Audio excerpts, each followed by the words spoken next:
Muy buena noche. Bienvenido a su programa Acción Positiva.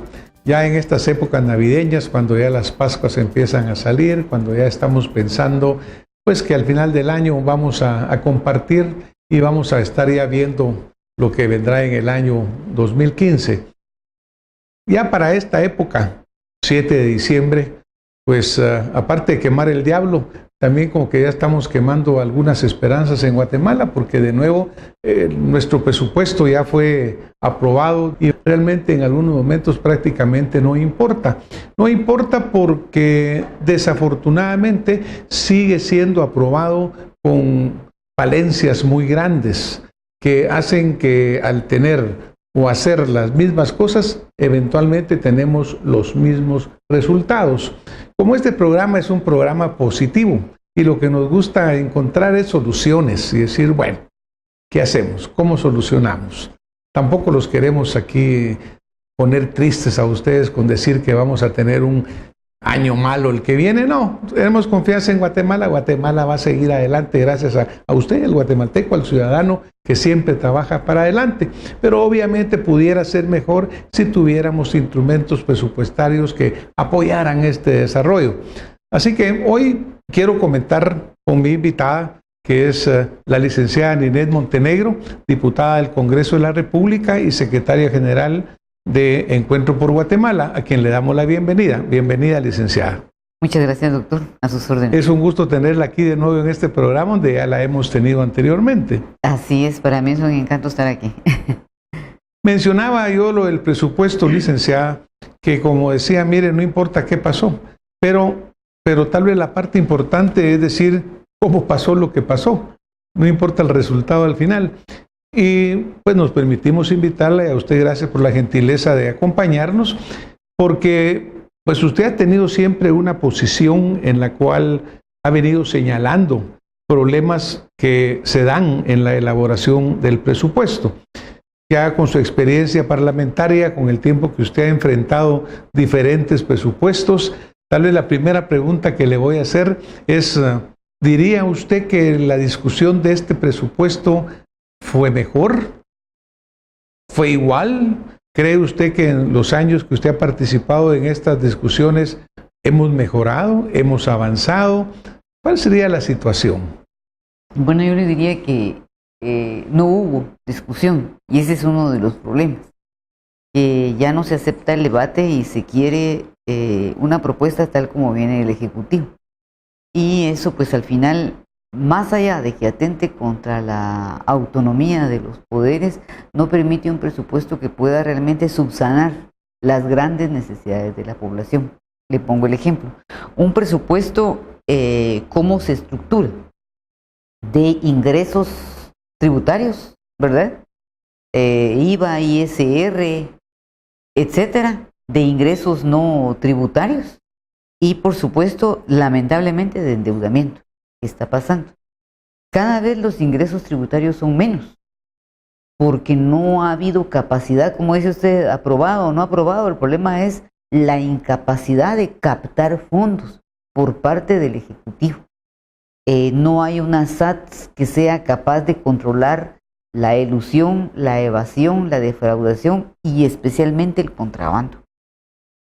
¿Pero qué hay de solución para ellos? Cuando hay menos ingresos tributarios, sea la mayor fuente de ingresos tributarios es el IVA, la segunda sería ISR. Cuando no hay suficiente captación de ingresos, simplemente endeudémonos. Y entonces ya llegamos a un punto en que en este momento hay 125,000 millones de quetzales en deuda, entre deuda interna y externa, y usted sabe que la interna es más cara por la tasa de interés.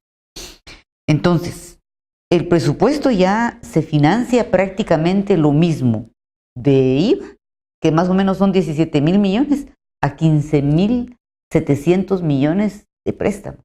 Ahí van parte de bonos, deuda interna, y parte de préstamos.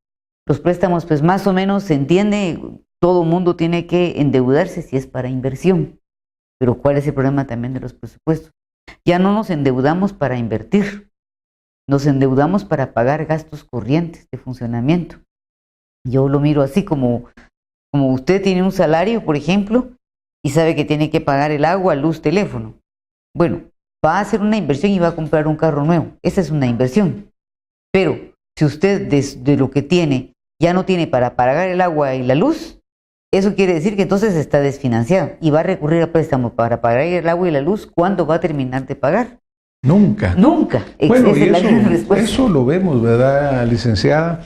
Cuando vemos el endeudamiento de Guatemala, tanto externo como interno, porque cuando hablábamos de hace 8 o 10 años decíamos qué tremenda deuda pública, pero ahorita lo que hemos visto es un ascenso espectacular y cada vez más grande la deuda, ¿verdad? Como usted dice, más cara una que la otra, pero al final toda hay que pagarla. Entonces la sentimos nosotros los ciudadanos pues como una irresponsabilidad muy grande. Ahora, algo que usted dijo al principio me llama la atención y estoy seguro que a mucha de la gente de nuestra audiencia. Usted nos dice, mire, no hubo discusión. De veras, pues explíquenos un poco esto, porque yo entiendo que el Ejecutivo presenta un proyecto de presupuesto.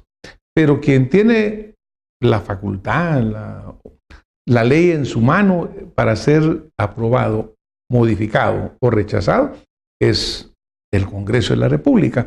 ¿Cómo lo puede hacer si no hay discusión del presupuesto? Y claro, en el ideal de una democracia, los pesos y los contrapesos son indispensables. Imagínense que viene un presupuesto del Ejecutivo, lo menos que puede hacer es un poder independiente es ponerle ciertos candados y tener la llave ahí guardada, ¿verdad? Poner ciertas normas presupuestarias. ¿A qué me refiero? Por ejemplo, que el gasto de inversión social sea para inversión social, pero no en época electoral se traslade para funcionamiento, para contratar a personal que puede servir a los intereses del partido de que gobierna, por ejemplo. O que en lugar de estar haciendo gastos superfluos se vaya a los pagos, por ejemplo, de las medicinas. Estamos en una crisis en la red hospitalaria y ¿qué pasó con las medicinas? Se fue mucho en gorras, playeras, tarimas, y también en obra de infraestructura, porque se hicieron transferencias internas, por ejemplo. Y otra cosa que nosotros queríamos no modificar, pero sí, bueno, sí modificar y revisar es, fíjese usted cómo estamos los chapines, de cada quetzal que un guatemalteco paga en impuestos, 49 centavos son ya para financiar el funcionamiento, toda esa administración. Apenas 14 centavos son para inversión social y el resto es el pago de la deuda. Entonces, ¿verdad que está bastante desbalanceado? Definitivamente. Ahora, por ejemplo, cuando usted habla de inversión social, vimos recientemente en los medios de que, por ejemplo, el Ministerio de Desarrollo Social tenía una ejecución por abajo del 50%. Entonces, si estamos hablando que esto debería de irse a inversión social, obviamente como que se está yendo, pero a diversión social de alguien que se está malgastando todo este dinero. ¿Qué pasa con ese 50% que no se ha ejecutado, digamos, al mes pasado, octubre? ¿Lo van a consumir en noviembre y diciembre o simplemente no se va a consumir? Lo que pasa es que desmantelaron el Ministerio de Desarrollo. No había Ministerio de Desarrollo, se creó en este gobierno, pero ya venían los programas sociales que se llamaban de otra forma, Solidaridad y ahora Seguros. Pero al desmantelarlo quitaron a todo el personal que ya había tomado cierta expertise para poner otro personal, quien tuvo que empezar a aprender.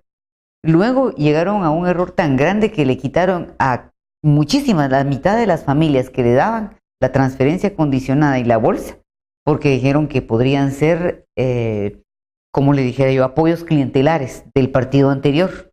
Y entonces empezaron, si no de cero, como el 50% a poner nuevas familias, ahora del otro partido. Entonces eso llevó muchísimo tiempo. Luego trataron de bancarizar, lo cual me parece justo y no se concretizó, la transferencia. En eso se pasaron los 3 años. Y se gastaron una enorme cantidad de fondos. Y se gastaron en análisis, diagnósticos, encuestas, sondeos, análisis de opinión, visitas a las familias. Se fueron los 3 años completos. No se hizo prácticamente nada. Y entonces empezó ya con la premura de que el presupuesto no se ejecuta, empezar a repartir casi que a tin marín, ¿verdad? Porque la lista se estructuró muy tarde.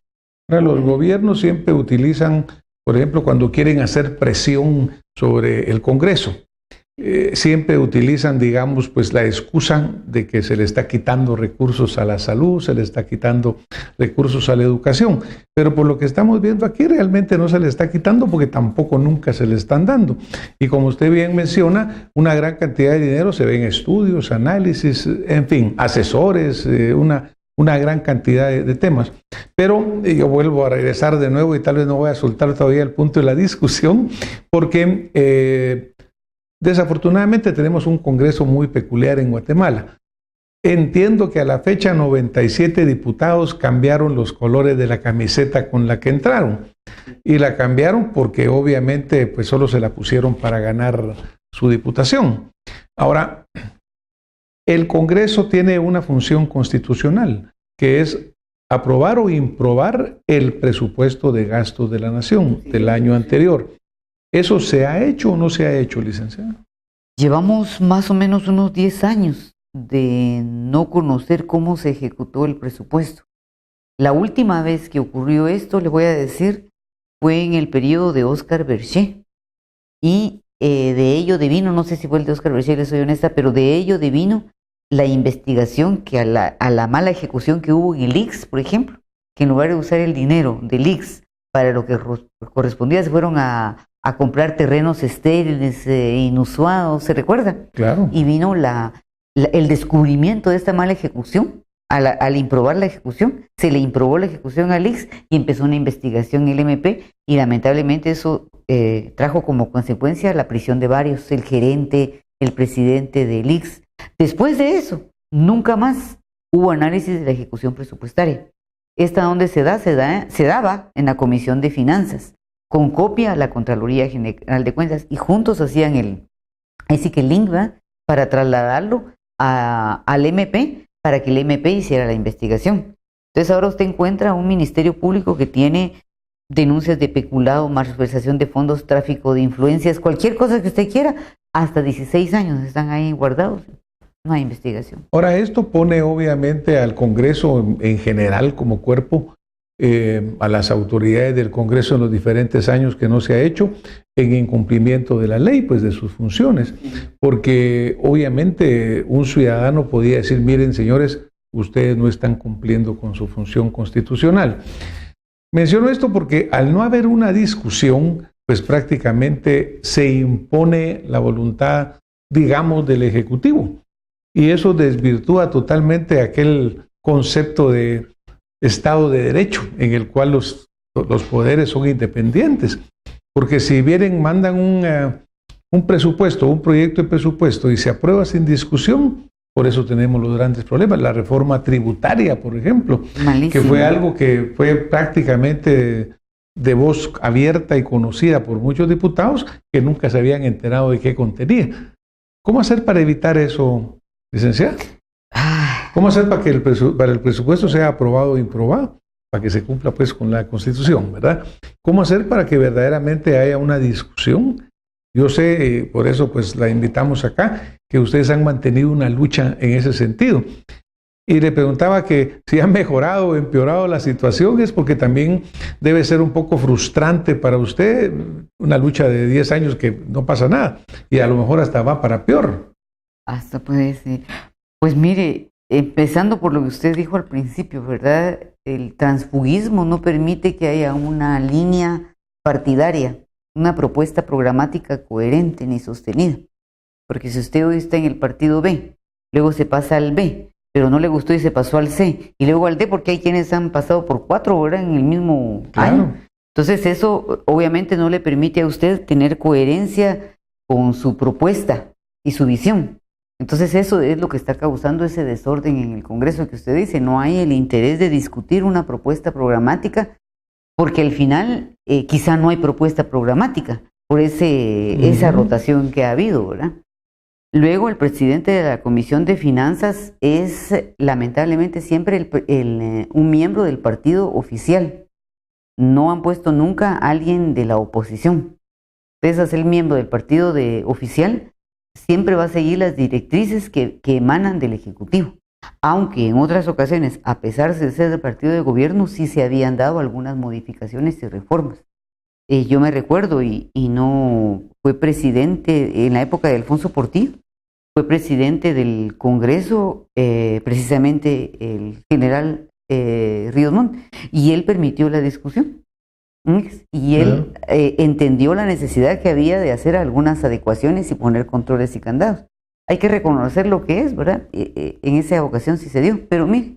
Ahora, por ejemplo, el Ministerio de Desarrollo es uno de los que no han cumplido con su ejecución presupuestaria, pero entiendo que hay otros ministerios también que tampoco han cumplido con su ejecución presupuestaria. Y así, a lo largo de los años, ha pasado esto. Y obviamente, ese dinero que queda de la falta de ejecución va a un fondo común, me imagino. Es cierto. Usted me comentaba de una cantidad millonaria de ellos. Sí. ¿Cuánto más o menos calcula usted que es lo que está? El año pasado se dejaron de ejecutar 6.000 millones, o sea, 6 millardos, ¿verdad? Esta vez, ahorita, al 19 de noviembre, imagínense, es pocos días los que hay 17.000 millones de saldo, si no es ejecutado. Calculando que pudiera usted gastar diariamente dinero de aquí al último de diciembre, tendría que gastar 245 millones diarios. Ya se dio cuenta, ¿verdad? Aún así, entonces, quedaría un saldo de más o menos, otra vez, 6.000 millones. Entonces, el tema es, por eso nosotros siempre les decimos, seamos objetivos en los techos presupuestarios, porque no hay la capacidad de ejecución. No ingresa lo suficiente y tiene que endeudarse y sube el déficit, pero también no se gasta lo que dicen ellos. Claro, ¿verdad? aunque la hubiera, no lo pueden gastar. Pues. Exactamente. Y obviamente ahorita no lo pueden hacer. En un mes y medio Imagínense, que faltaba, sería era imposible que se lo fueran a gastar. Y mucho de ellos se gastará por salir del paso, ¿verdad? Se gasta en, qué sé yo, gorritas, pelotitas, camisetas, que eventualmente pueden ir a parar con algún color en alguna campaña, pues, ¿no? Y entonces ya eso hace perverso lo que está sucediendo. Por eso es importante esa aprobación o desaprobación del presupuesto por parte del Congreso. Ahora, cuando usted menciona, por ejemplo, la Comisión de Finanzas, ¿cuánto tiempo dura la presidencia de cada una de estas comisiones? Depende. ¿Sí? Digamos, la de Finanzas, ¿cuánto tiempo dura? Por eso le digo, depende. Por ejemplo, ha habido presidentes en el pasado que han estado los 4 años del gobierno. Pero han sido reelectos cada año. Han sido reelectos cada año y han sido 4 años presidentes de la Comisión de Finanzas. En esta ocasión hubo un presidente que ya ni me acuerdo el nombre el año pasado, y este año es Gudy Rivera. Claro que la comisión está integrada por un grupo de diputados, ¿no? El presidente es quien la preside, pero no es el que manda, ¿verdad? Sino que yo me imagino que las decisiones deberán de ser colegiadas.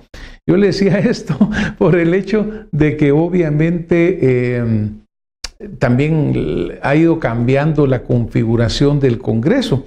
Y en este último año ya los diputados de otros partidos prevalecen en número sobre los diputados, digamos, del partido de gobierno.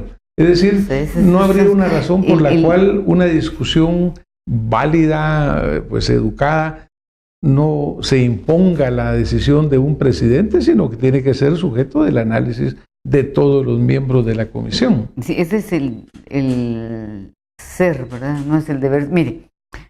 Así debería ser, pero no es. No es, sí, no es, lamentablemente. En primer lugar, los partidos como los nuestros nunca han podido estar en la Comisión de Finanzas. Yo pude estar una vez, en esa época que le mencioné de Alfonso, en la época de Alfonso Portillo.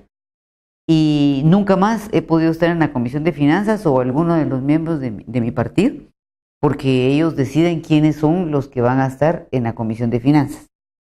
Y encima, con la crisis del transfugismo, llegó al extremo que no se podía hacer el dictamen porque el diputado número 8 que tenía que dictaminar era del partido de gobierno, y un día antes de firmar se pasó al líder. Y entonces iba a firmar cuando era PP y el día siguiente ya no firmó porque se volvió líder. Así de triste la situación, a dónde llega a afectar el transfugismo, que llegó a afectar hasta el dictamen, ¿verdad? Por esa falta de, ¿verdad? Nuestro público le encantaría saber que existe la receta de cómo evitar el transfugismo o de cómo castigarlo. ¿Existe, licenciada? ¿Hay algún cambio en régimen interno, en algo que evite el transfugismo. Le voy a explicar por qué no se puede, a menos que haya una reforma constitucional, porque está en la Constitución Política de la República. Según la ley electoral y de partidos políticos, el cargo pertenece al partido, según la ley electoral, que es de rango constitucional. Pero según la Constitución, el cargo pertenece al diputado. Y como la Constitución es superior, habría que reformar la Constitución. Es decir, cuando el diputado se va con su curul.